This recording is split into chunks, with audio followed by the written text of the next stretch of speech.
So this is wise counsel, right? Do not store up for yourselves treasures on earth, where it's all temporary. Instead, store up treasures in heaven, for where your heart is, where your treasure is, there your heart will be also. That makes perfectly good sense. We all know that it's true. In Luke, Jesus says, take care and guard against greed of all kinds, for life does not consist in possessions. And we know that. Life does not consist of possessions. Everybody knows this. Everybody knows. You know it, I know it, everybody knows it. Even people who don't believe in God know this. I think about George Carlin, one of the most fiery atheists around, a comedian. I mean, he knew all about this. He's got this classic routine on stuff. You might have heard it somewhere. Classic routine on stuff. There's George. I would love to show you this routine because it's on YouTube, but George Carlin is a little graphic in his language. Let's just say that. So I wish there was a way to convey to you, what George said in this. I got it right here. You got this? Yeah, I cleaned it up. It's church appropriate. Okay. Hi, how are you? You got your stuff with you? I'll bet you do. Guys have stuff in their pockets. Women have a lot of stuff in their purses. That's okay. There are all different ways of carrying your stuff. Stuff is important. You got to take care of your stuff. You got to have a place for your stuff. Everybody's got to have a place for their stuff. That's what life is all about. Trying to find a place for your stuff. That's all your house is, a place for your stuff. If you didn't have so much stuff, you wouldn't need a house. You could just walk around all the time. When you get right down to it, your house is nothing more than a place to keep your stuff while you go out and get more stuff. Because that's what this country is all about, trying to get more stuff. Stuff you don't want, stuff you don't need, stuff that's poorly made, stuff that's overpriced, even stuff you can't afford. Gotta keep on getting more stuff, otherwise someone else might wind up with more stuff. Can't let that happen. You gotta have the most stuff.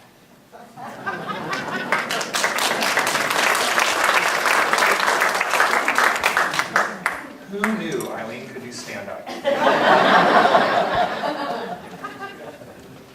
Well, it's classic. I mean, your home is a place to keep your stuff while you go out to get more stuff. Ouch. Bullseye. The problem, of course, is not that stuff is bad.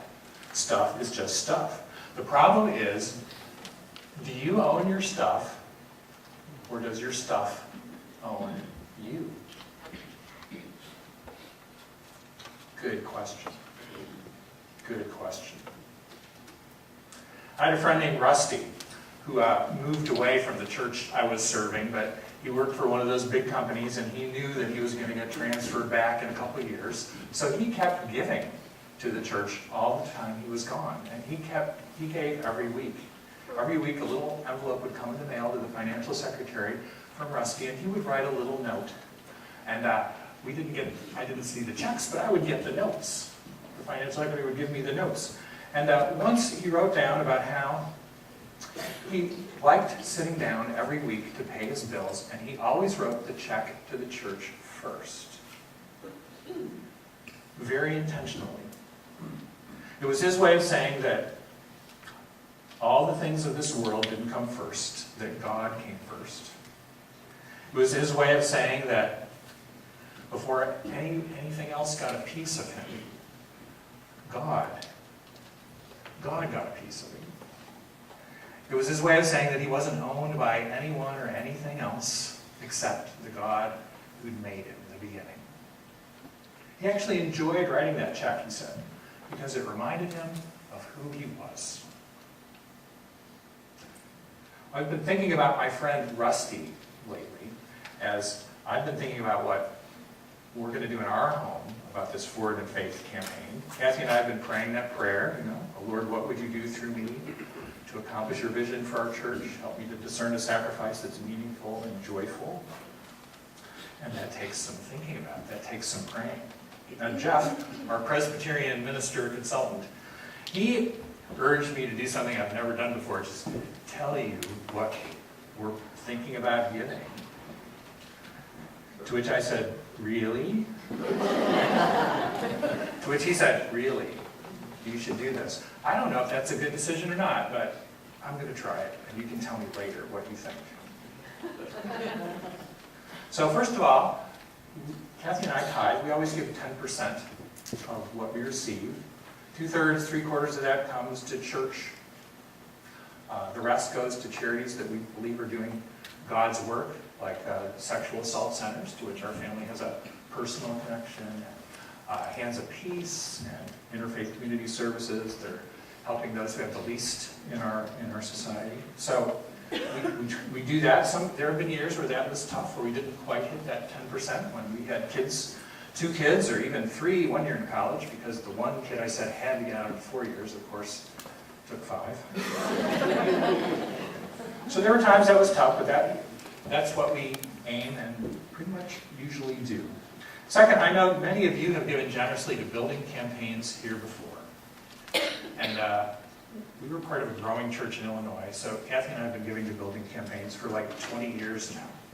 So actually coming here, I thought, oh, good. Oh, well. Truth is, actually, we paid off our last pledge to the church in Illinois just last year, which will open up a little more money to give to the operating budget here this year, which, as Glenn said, is vitally important that we keep giving the same, at least, to the operating budget, if not a little more, to keep our life happening here. Anyway, the third thing that, in our household anyway, writing children's books, which Kathy does. She retired from the church thing a few years ago to write. It's a wonderful profession, but not particularly lucrative. She sometimes, the good books were like 20 cents a book, but often it was a nickel a book, 10 cents a book, because you had to split it with the illustrator, whatever they paid for the writer. So, and I'm not complaining. We paid a fair amount of college tuition to places like USC, well, pretty much only to USC with her writing. But you never know what's going to come in a given year from the writing. It's not like she's Dr. Seuss or anything, although she still has dreams.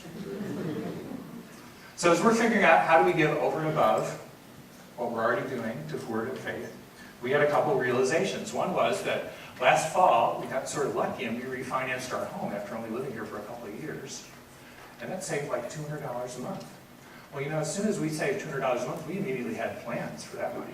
We know how we can spend $200 a month. In fact, I can get usually $400 or $500 a month out of that $200, because I'll just spend it 2 or 3 times over. Aren't you glad that I'm watching the church's finances? But anyway, we thought, well, we could put those plans for that $400 or $500 on the back burner and give $200 more a month to the church for the 3 years. We can do that. That adds up to $7,200. All right.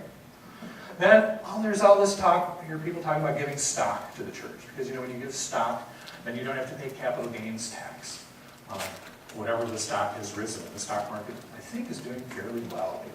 So anyway, I'm thinking, well, this doesn't apply to me because I don't do stocks. If you do stocks, you have to be smart. If you do stocks, you have to be able to pick winners. You're looking at a guy that picked the Chicago Cubs. So I don't do stocks, but my grandfather, when I was about 11, bought me a share of IBM stock. Well, because I don't do stocks, I just let it sit there.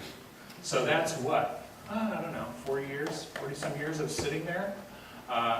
It's like worth $2,800 now. I just checked it up.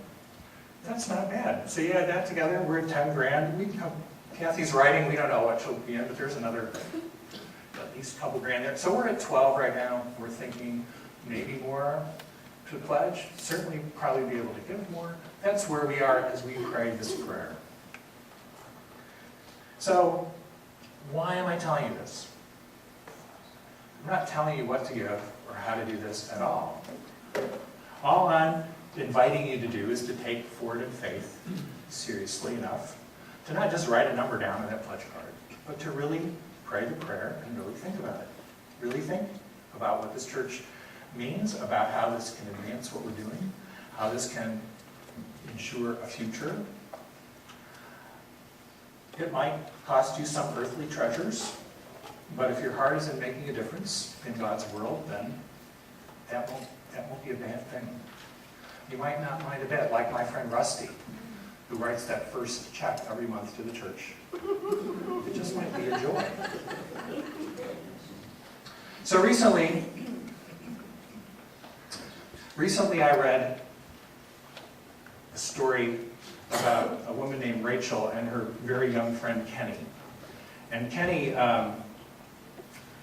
loves Hot Wheels cars. I want to thank my friend Scotty Middleton for lending me one of his cars. He loved Hot Wheels cars. He had 2 of them. His family was not particularly well off, so he had 2 Hot Wheels cars, and he played with them endlessly. Now his friend Rachel, she noticed that one of the gas companies in their gas station, they had a little promotion going for Hot Wheels, where if you filled up your tank, you'd get a Hot Wheel. And they had, I don't know, 30 or 40 different Hot Wheels cars that they were giving away. And she thought, oh, this would be great. So she got her office together and to fill up their gas tanks and to get different Hot Wheels cars. And she had a little sheet that said, the Chevy pickup and the Porsche, so that everybody would get different cars. And she eventually, in about a month, had the full set of cars for him. And she put them in a box, and she took them over to Kenny, and she gave them to him. And his eyes, of course, were huge as he pulled car after car after car out of this box. And he was playing for them with great glee and joy for quite a while. And then Rachel went back into his room and noticed that he wasn't playing with them anymore. They'd all sort of been put away on the shelves and on the windowsills all over the room. And she said, Kenny, what's the matter? What's the matter? And Kenny looked at her with the grave, solemn voice that only a child can muster. And he said, Rachel, I do not know how to love this many cars.